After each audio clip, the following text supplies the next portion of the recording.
Hello and welcome to the Johnny Danger Show. I'm Johnny Danger coming to you live from the Danger Zone. And today we bring you a very special episode of the Sunday afternoon audiobooks. Today we bring you, once again, John Gray's Straw Dogs, Thoughts on Humans and Other Animals. And that song popped off a lot more than I thought it was. I typed in eerie. I typed in free background music is what I typed in. What I meant to say is eerie.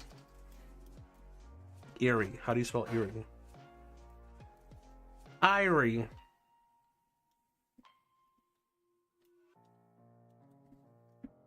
There it is. There it is. And today we're bringing you a closer look on John Gray's Straw Dogs, Chapter 3, The Vices of Morality. That man is the noblest creature may be inferred from the fact that no one other creature has contested this claim. G.C. Lightenberg. So if you were here last week, I think we're just gonna get into the book. We don't even have to do a recap this week. Part 1. Porcelain and the Price of Life. Utz lived undifferently through the worst years of his country history.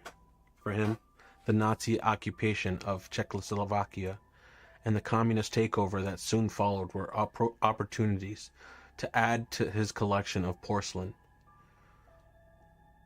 All humans' contacts served this passion. He was ready to collaborate with any regime so long as it helped him amass the beautiful objects he craved. Utz's life seemed strange to most of us, but what exactly is wrong with it? It is true that in many ways it is a poor one. It lacks deep friendship, abiding love, or any commitment to a cause. But in these respects, how is it different from most people's lives? It is tempting to say that what marks us out from the common run of mankind is his amorality. He will do almost anything to get his hands on fine china, including coming to terms with the worst kind of tyranny.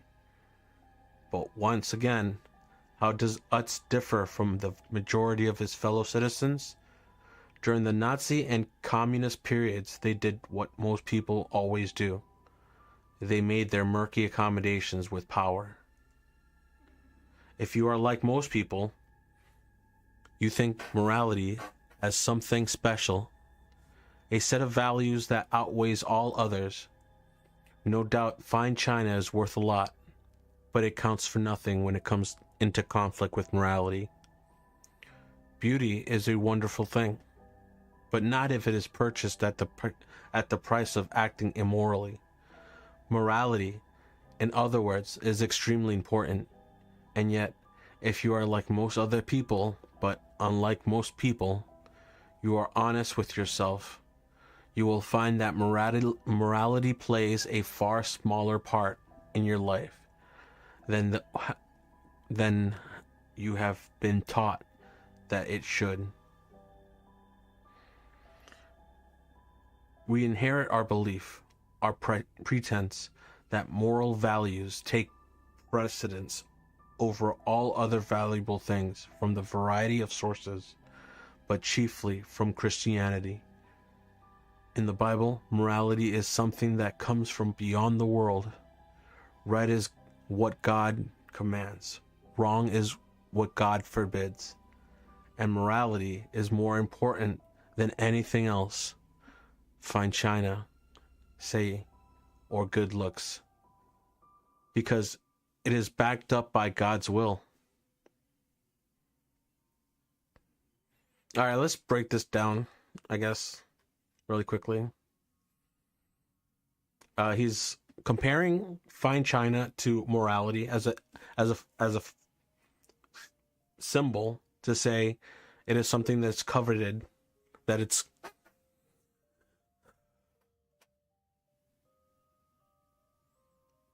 something that's odd upon, I guess. Not really, because if you see it in today's standards, it's something that, like, if you ever watch the documentary Across the Mat or something like that, it shows how the bad boy image is more marketable than the good guy, the superhero. Even like the DC comic book characters, they're coming out to be a little bit more amoral, if you will. And I think that's gonna... What is this music? This is not creepy. This is gonna put you to sleep. All right, let's just move on.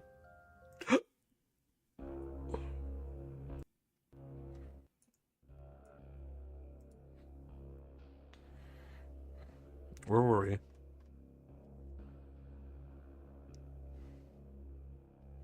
We inherit our belief or pretense that moral values take precedence over all other valuable things from a variety of sources, but chiefly from Christianity. In the Bible, morality is something that comes from beyond the world. Right is what God commands, wrong is what God forbids. And morality is more important than anything else. Fine china, say, good looks. Because it is backed up by God's will. If you do wrong, that is, if you disobey God, you will be punished. Moral principles are not just rules of thumb for living well. They are imperatives which you must obey. It may seem that this is a rather primitive view, one that has long been superseded. It is certainly primitive, but it is still very widely believed. Enlightenment humanists are as empathetic as old-time Christians that morality is supremely important. Philosophers are inordinately fond of asking why anyone should be moral. But somehow they never doubt that being moral is better than being anything else. If Bruce Chatwin's novel Utz teaches any lesson, it is that the importance of morality in our lives is a fiction. We use it in the stories we tell ourselves and other about our lives to give them a sense of they might otherwise lack. But in so doing, we obscure the truth of how we live. Moral philosophy has always been an exercise in make-believe, less realistic in its picture of human life than the average bourgeois novel. We must look elsewhere if we want anything that approaches the truth. Here's the story of 16-year-old prisoner in a Nazi concentration camp as... Oh my goodness, we can't say that word.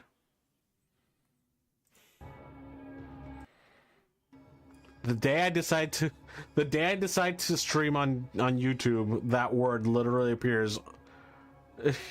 Okay. Let's see if we can read around this here. No, I can't, because I could hide it from myself. I can't hide it from the stream. All right, so let's do this. A 16-year-old prisoner was assaulted, knowing that any prisoner who appeared without a cap on morning parade was immediately shot. A guard stole his victim's cap. The victim was shot. Oh my god, this word shows up repeatedly. I'm gonna have to delete this as soon as I put this on YouTube. Oh my god. My YouTube channel is gonna get removed.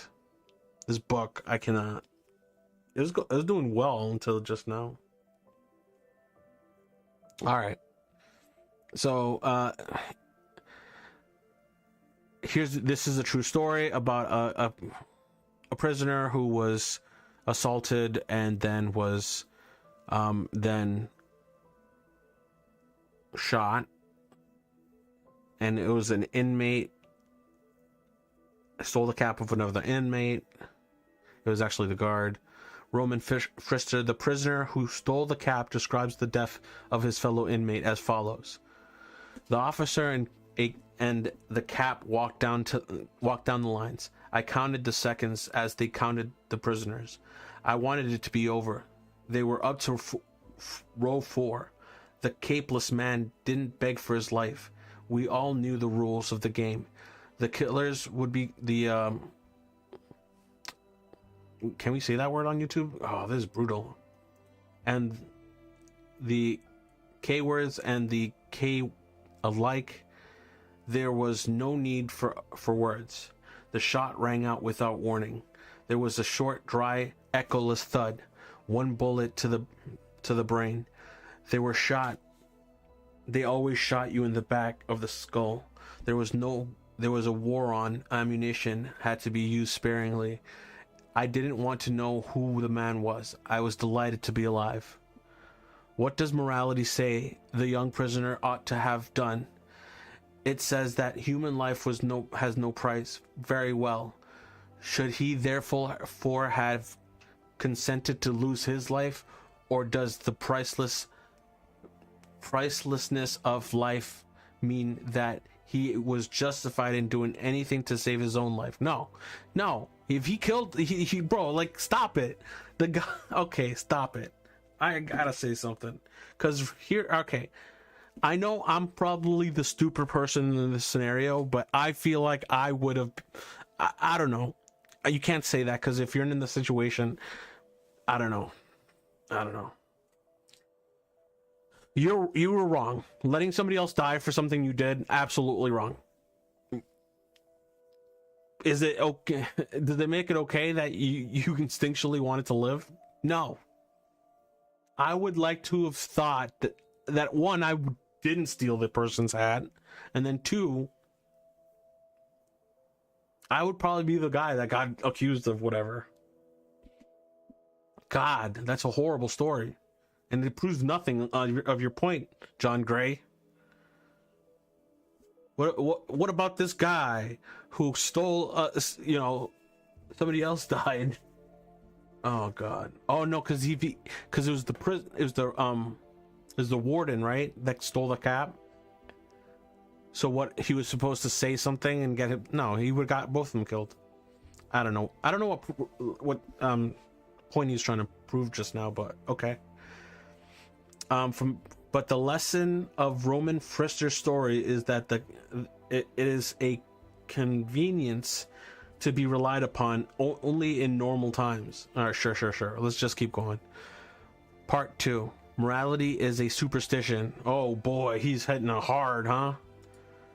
Morality is a superstition? Come on now. This guy, I can't. Hold on, give me a second. We need a freedom break. Give me a second.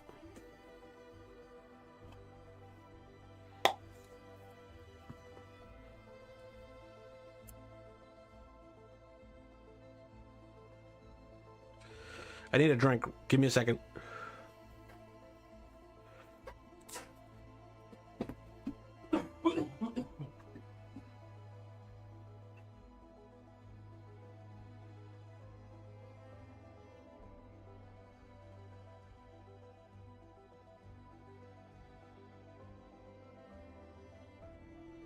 All right, here we are.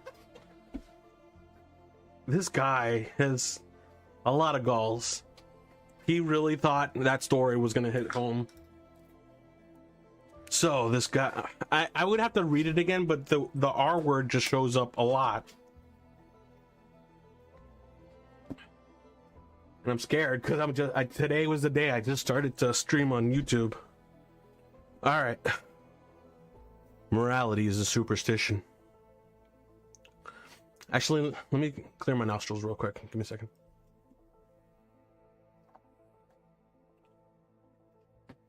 Should I do Flonase?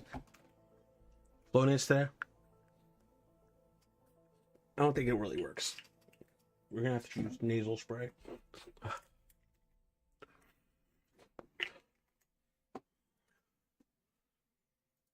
All right, here we're back.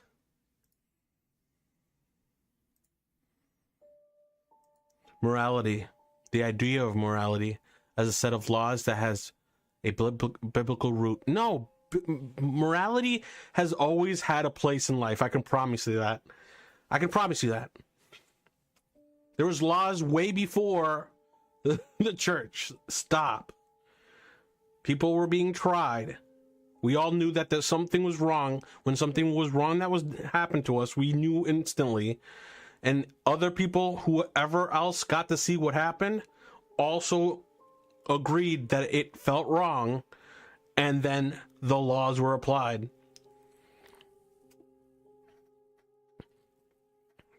He's trying to just push a lot of the reason that we think we should be good to each other is because the Bible tells you, and because the Bible's all make-believe, then morality is make-believe. But let's continue. We agreed to read this book to improve not only our verbal skills, but our critical thinking skills. I don't know what I'm saying. The idea of morality as a set of laws has a biblical root.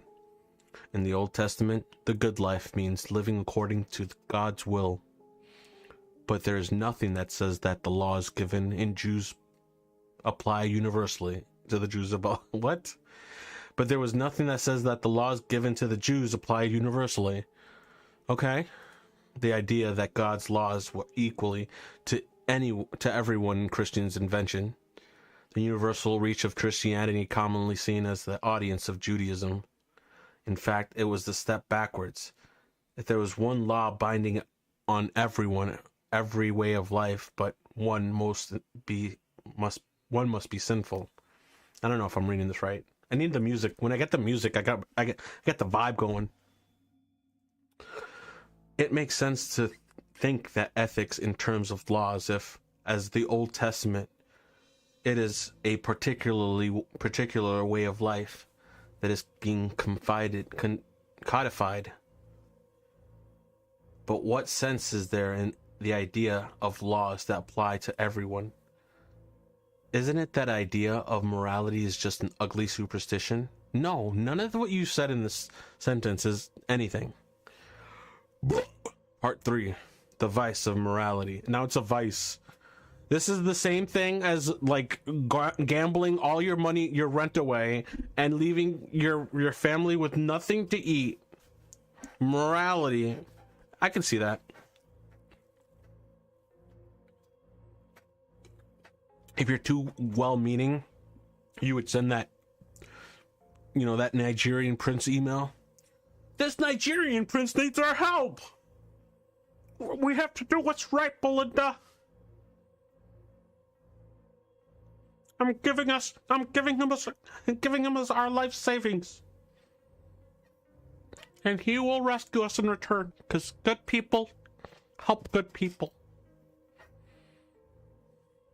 I can see that. Belinda, why are you leaving me? I really believed in this man.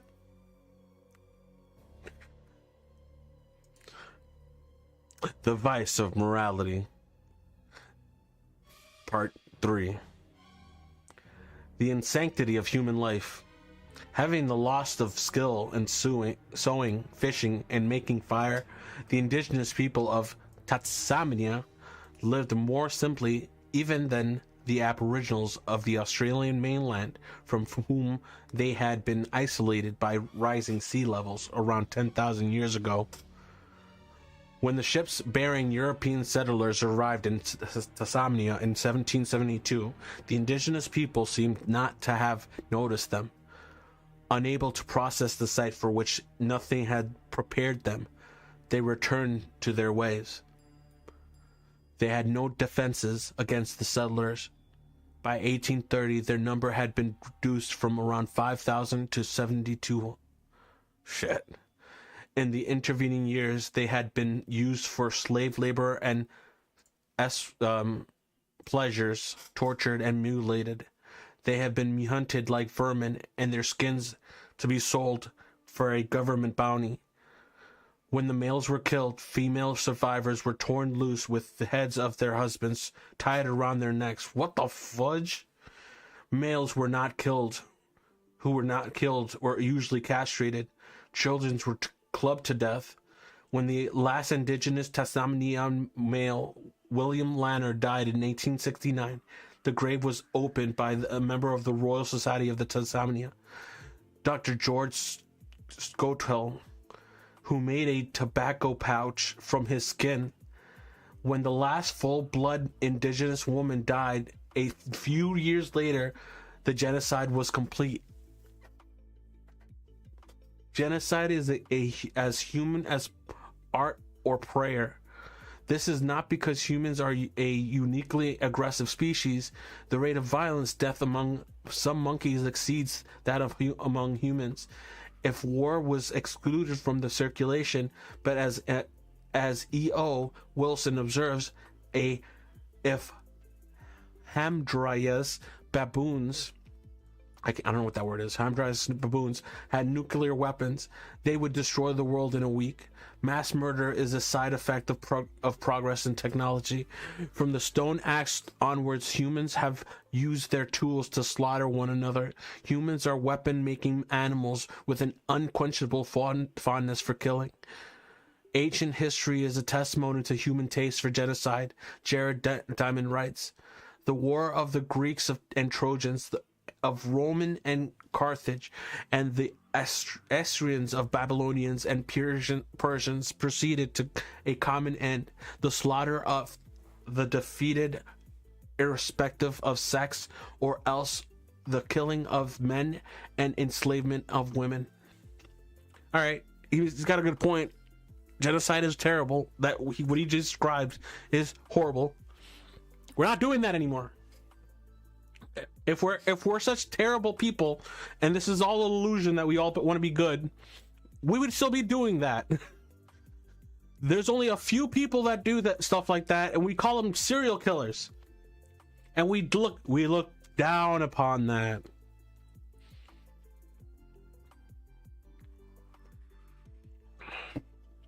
I understand. We got a bad past. I'm not gonna lie. Baboons probably wouldn't make their enemies' wives wear their heads around their necks. That's horrific and torturous, and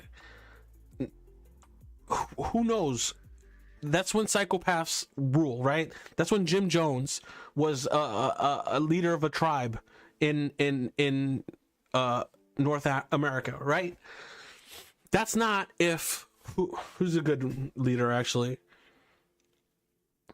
Theodore Robinson, I guess. Teddy Roosevelt. Theodore Roosevelt. If Teddy Roosevelt had a little tribe, right, in the early BCs, who knows? He could have led everybody to help each other and join communities and gain protection from those evil ones. I hope. Because there are good and there are bad, but to say one's better than the other, and the being good is just your weakness is no. Being good comes with a set of strategies that you have to come through with life, because life is so persistent on punishing you for doing the right thing. But if you can outwit life into doing good things and getting a good outcome, then you're doing better than most, because everyone just goes, you know what, I'm just going to do bad and get good outcomes and fuck it. And then when a tough scenario comes along, they don't know what the fuck to do. I always go with the guy who just chooses to struggle, because he wakes up for that fight. He wakes up and says, I want the smoke. Come hither. I'm all about that good life. All right, let's just keep going. The wars of Greeks and Trojans, of Rome and Carthage, and of the Assyrians and Babylonians of Persians proceeded to a common end. All right, I just read that. In more modern times, genocide is no less frequent. Between 1492 and 1990, there were at least 36 genocides claiming between tens of thousands of tens of millions of lives. Since 1950, there has been nearly 20 genocides. At least 3 of them had over 1 million victims in Bangladesh, Cambodia, and Rwanda. Holy shit, what? That's right, Rwanda. Cambodia, really? I need to know. Oh, wait, yeah. Was that film that that documentary, the Art of Killing, and then Bangladesh? I want to research that. If anything, this book is very like insightful and interesting. At least entertaining at the very least. All right, let's just keep going. The good Christian men and women who colonized Tasmania did not let their deep belief in the sanctity. See, but like a good point, he's saying be good, don't be good because people do genocides. Well, I mean, we don't want to do genocides anymore. That's the problem. Just because some people like to do this shit does not make it okay. Or because people had such bad animosity towards each other. I don't know the stories of these. All right, let's just keep going. The good Christian men and women who colonized Tasmania did not let their deep belief in sanctity of life, of human life, stand in their way to their drive for Lebanizarium. I don't know what this means. Lebanizarium. A century later, the strength of Christianity, Europe did not prevent it being the site for the most far-reaching genocide ever attempted.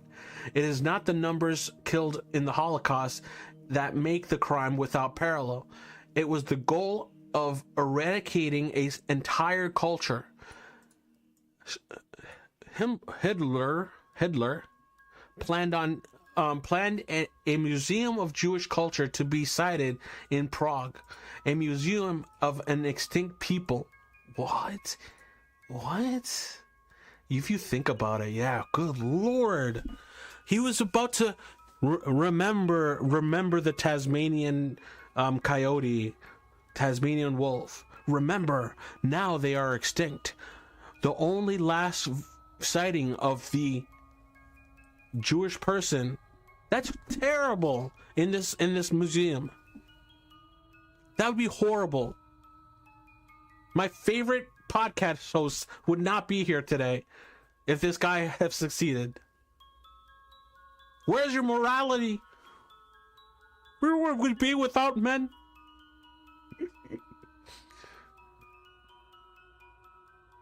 The Nazi project was dealt by Arthur Koester in his wartime novel Arrival and Departure. Koestler gives one of its characters a philosophizing N-word. No, that's not the right word. Excuse me. Nazi. We'll just say not. Man, it's hard to navigate words on YouTube. He was part of a political party. I literally just said the. All right, we're gonna move past that. I need to take a breather. Hold on, freedom break. That shook me. I literally just said that on camera. And I didn't mean it that way. It's just I didn't want to say the party that starts with the letter N live on stream.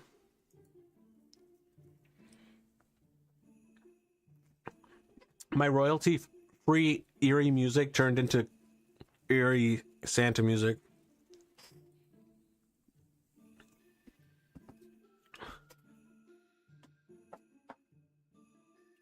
Oh, I got some movement. Yes, Travis Etienne. Thanks, guys. Oh, I might pull it off this week. All right, that being said, sorry, football stuff.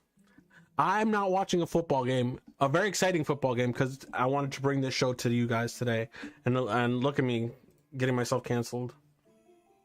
All right, we're back.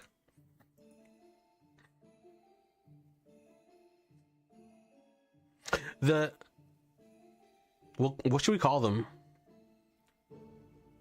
The not so party. There, that makes better. This character philosophizing about the not so of a kind of really philosophizing not so of a kind that are really existed in many parts of Europe at the time, a speech giving full vent to Nazi aims. We have embarked on something grandiose and gigantic beyond imagination. There are no more impossibilities for man now. For the first time, we are attacking the biological structure of the race. We have started to breed a new species of Homo sapiens. We have particularly finished the task of exterminating and sterilizing the... Oh, you can't say that word in Europe. What? What? The liquidation of the... You can't say that word either. Will be completed in the years, a year or two. Personally, I am fond of chips. You can't say that, music and clever. The clever. You can't say that, amuses me in the way. But if we had to get rid of the nomadic gene with its asocial and aneric components in the human chromosome, we are the first to make use of the hypodermic syringe and lancets to sterilize apparatus in a revolution. Who the heck? Oh, this was Arthur Colster. That's how they thought. They're like, I love I don't know what's the right word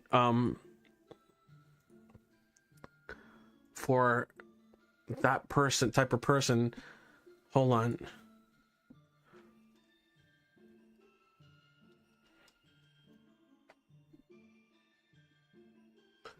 Okay, so the G word that traditionally refers to Romanian people of ethnic group of diverse history and culture that has been presented in Europe. Okay, so it's essentially just some Romanians, specific Romanians. He goes, I love Romanian music and I love the comedies of the Israelites, but we gotta get their genetic makeup. Oh, we need to remove them away from what? What are they seeing? I have like a theory on why like these people hated like minorities or specific genes, and it boils down to like we're in a human body, we're in a living organism, and there's certain people that are just, you know, like white blood cells, and they're just actively trying to just get rid of the I don't know what to say. I don't know what to say about any of this. Deleting their genetic makeup from the human. Why is that such a big deal? This whole sentence was wild. I really do like the Roman music, Romanian music, and the Israeli amuses me. The clever Israeli amuses me, but we got to get rid of their nomadic genes. What does nomadic mean?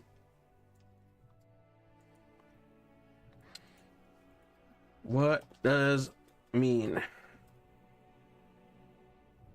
Nomadic refers to the way that way of life characterized by constant or regular movement from the one place to another, typically without a fixed permanent settlement.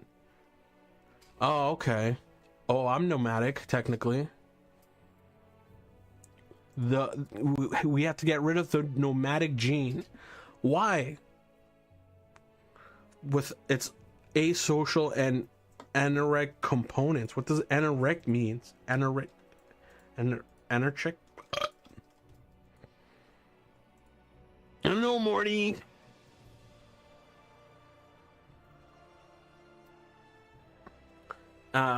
Anarchic. Anarchic, thank you. With no controlling rule or principle to give order.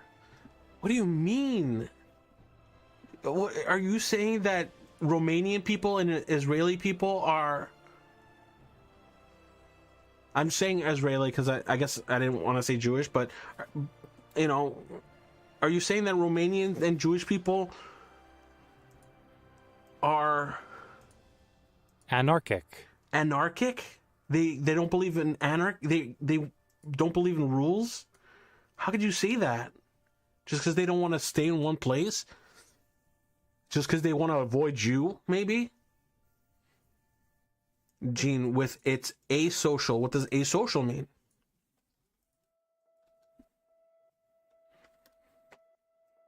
Avoiding social interaction. No shit. Yeah. Bro, I'm telling you, people who are on the spectrum have been persecuted throughout history. I'm telling you. I've been saying this. I can't stand Romanian people or Israeli people because they're asocial and they don't believe in rules. What? Your rules? Because you want to kill people. All right, let's just finish the story. Wow, this writing really gave you a look into what bullies that party was. They were just a bunch of bullies.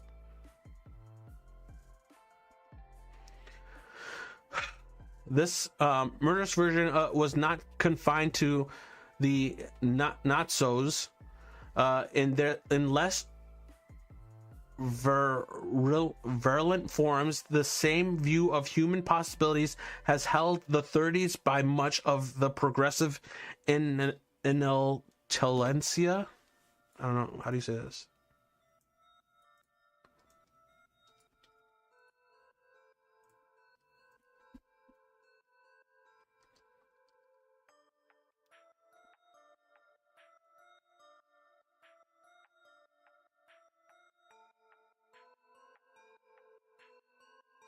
Where was I?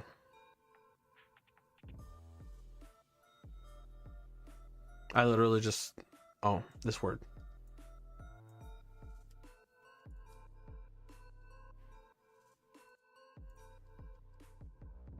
Intelligentsia. Okay. And what does it mean?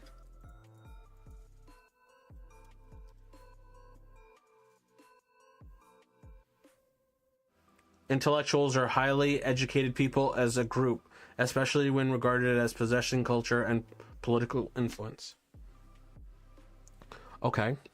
So, what did you just say? The murderous vision was not confined to the Nazis in less virulent forms. The same view of human possibilities has held in the 30s by much of the progressive intelligentsia. Same views of human possibilities in the 30s by much of progressive intelligentsia. In the 30s weren't really progressive. Come on. In the 30s they had the Great Depression, and the Great Depression was brought most likely because of the lack of regulation that we're experiencing now. Oh, I see what you're saying. That's why we keep rhyming.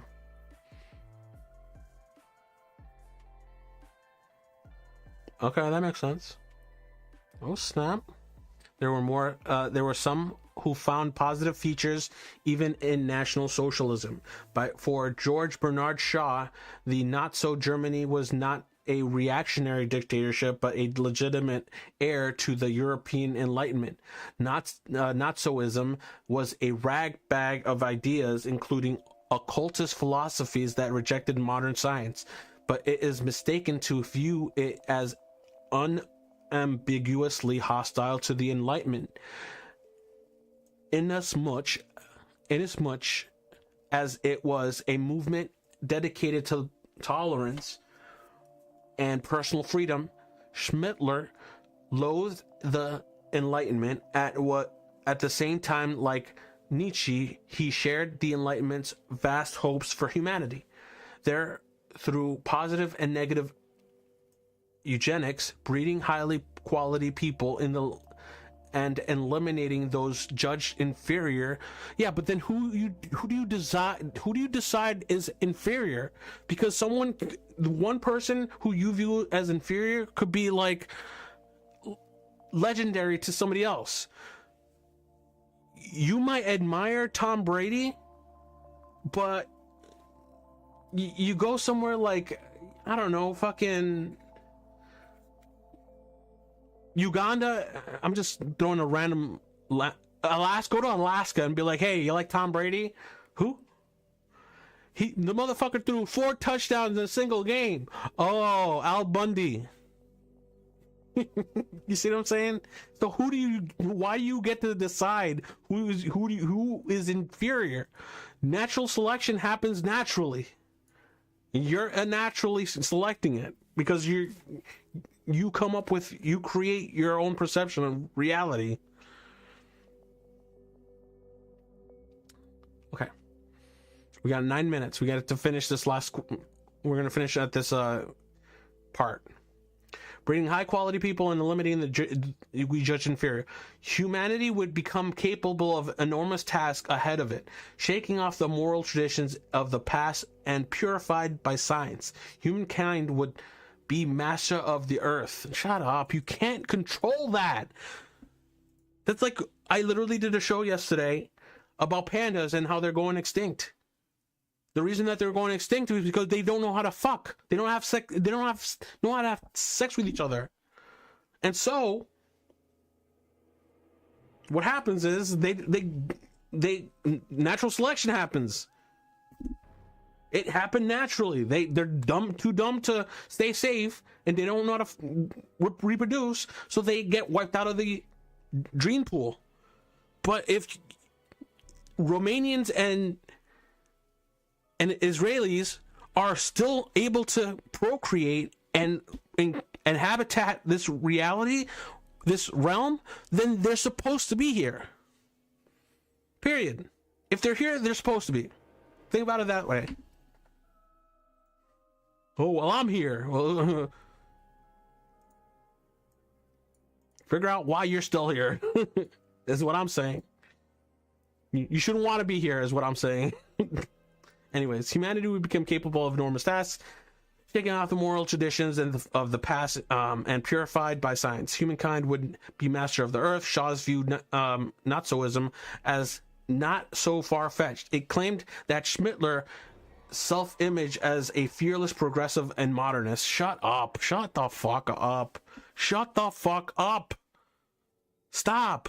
This is grandiose as I could ever imagine it. You think you're better than somebody else, and then you're just saying it. I'm better than somebody else, and that's it. That makes it true. No. Someone else is better than you because of this, and you're better than somebody else than that. Stop it. Nature does not give a fuck about your feelings. All right, we gotta finish this. All right, we gotta finish this. We got 7 minutes left. What do you know? You can't even read right. Well, yeah, because I have brain deficiencies. Oh, okay. Well, if you have dyslexia, then you shouldn't be able to exist in this world because we use reading. Okay. Well, then what happens when they come up with a technology that allows you to think?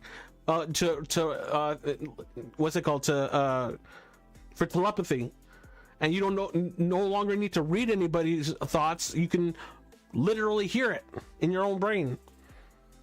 Right? Same way we don't really need to use multiplication and whatever, right? Division. We got calculators now. Right? Remember when the teacher said you didn't need to use a calculator? You're not going to have a calculator everywhere you go? Guess what? Not only do I have a calculator everywhere I go, but I have a fucking internet.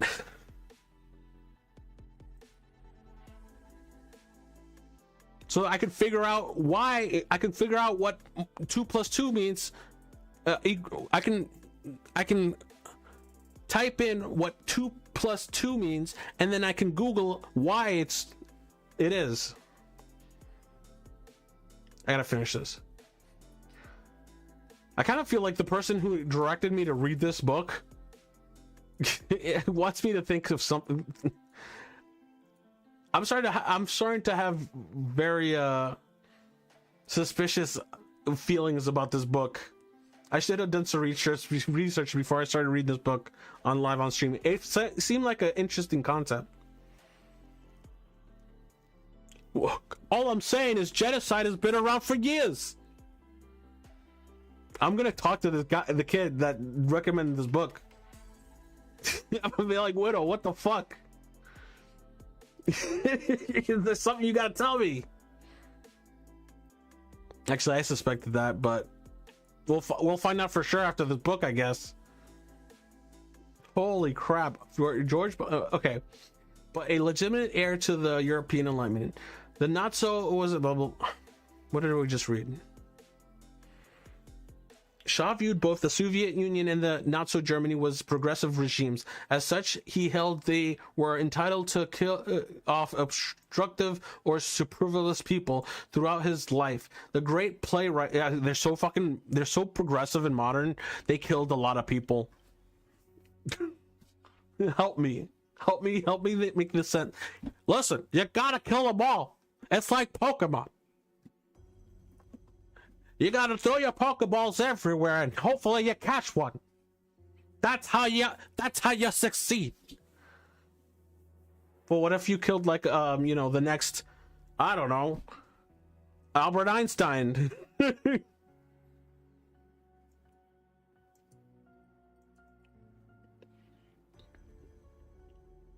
Somebody important. You don't understand. If we do this, first, we kill everyone. Step 2. Step 3, we make a lot of money. What? I'm telling you, the proof is in the pudding. All right, I'll stop. We got to finish the book. Shaw viewed both as progressive regimes. As such, he held were entitled to superfluous people. Throughout his life, a great playwright argued in favor of mass exterminations as an alternative to imprisonment. I can see that. It was better to kill off society socially useless. He urged to no, stop. Because the people you decide are you socially useless are usually born in that socially useless side of the fence. So society, you don't get to determine who lucks out and is raised by a rich family and which one gets raised in a poor family. You don't get to decide that, right? It's all luck. So a genius can be born from a poor family who Oppenheimer could have been fucking, wait, what? Hold on. Oppenheimer.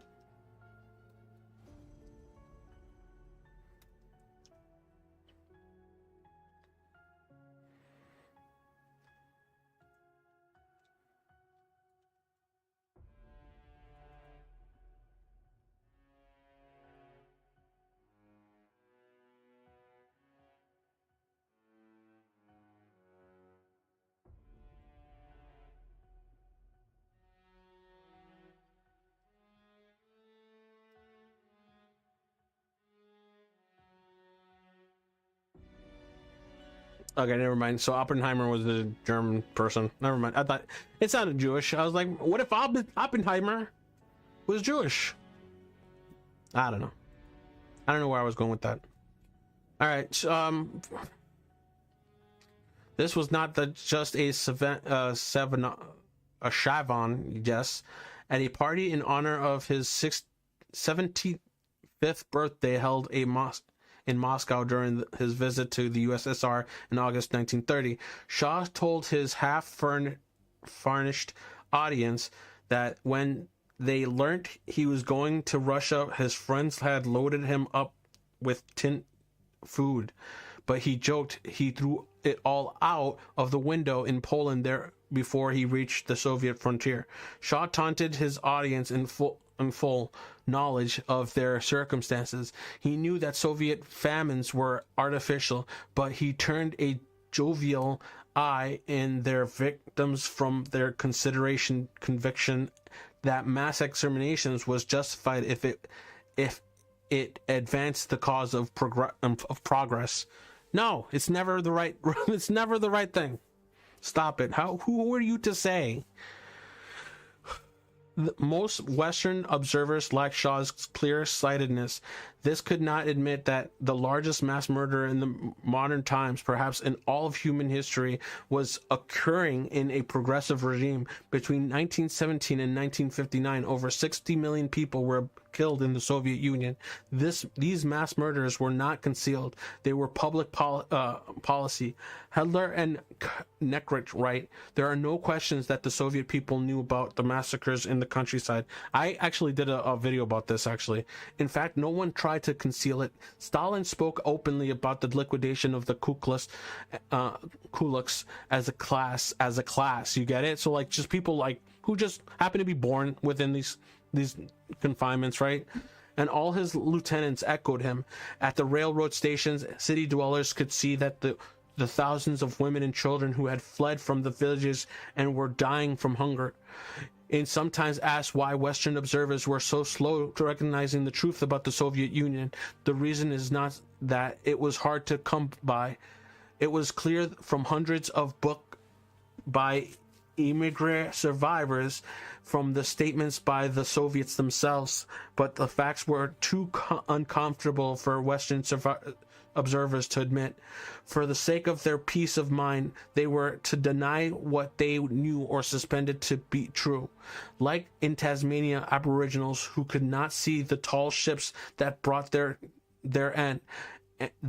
These bien pensants could not bring themselves to see that the pursuit of progress had ended in mass murder. The scale of man-made death is a central moral and material fact of our time, writes Gil Elliott. What makes the 20th century special is not the fact that it is littered with massacres. It is the scale of its killings and the fact that they were premeditated for the sake of vast projects of world improvement. No! You don't decide that. If you decided to kill every single prisoner right now, you know how mad the whole entire world would be? Because there are people in there that just stole like a fucking TV. And you're gonna go, okay, well, you deserve the death sentence because you stole a TV once, because you were so fucking poor that you couldn't buy anything else. You were born into such poverty that you couldn't dig yourself out. So you have to resort to the last possible desperate move. Shit. If that's the case, Winona Ryder used to shoplift and she had money. Shouldn't you be taking her out? What the fuck? Right?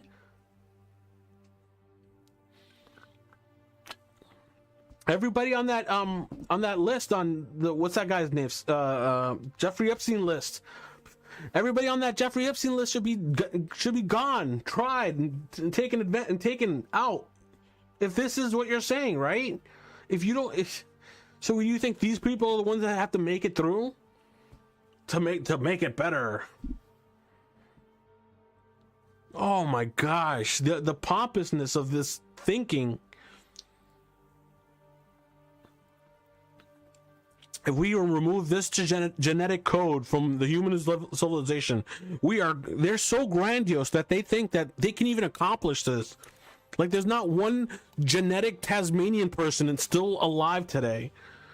Like, get the fuck out of here. Shut up. You can't control. There's always a way. Life is bigger than you. The scale of man-made death, the central moral and the material fact of our time, writes blah blah blah.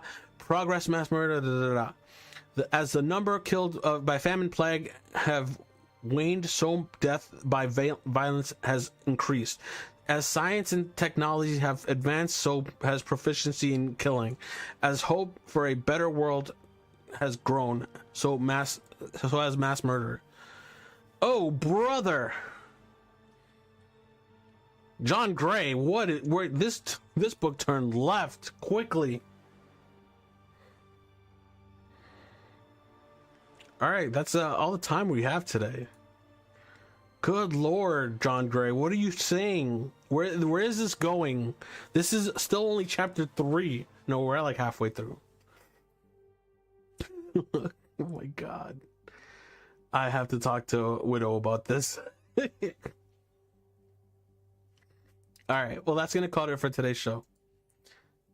So I guess we do not, just as a message here at Johnny Danger TV, we do not condone genocide. For sure.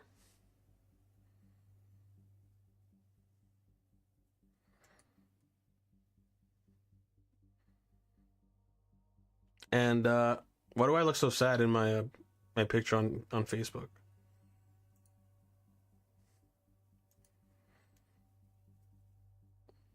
All right. Well, that's going to be it. All right. Thanks for watching. If you have been watching, as always, peace.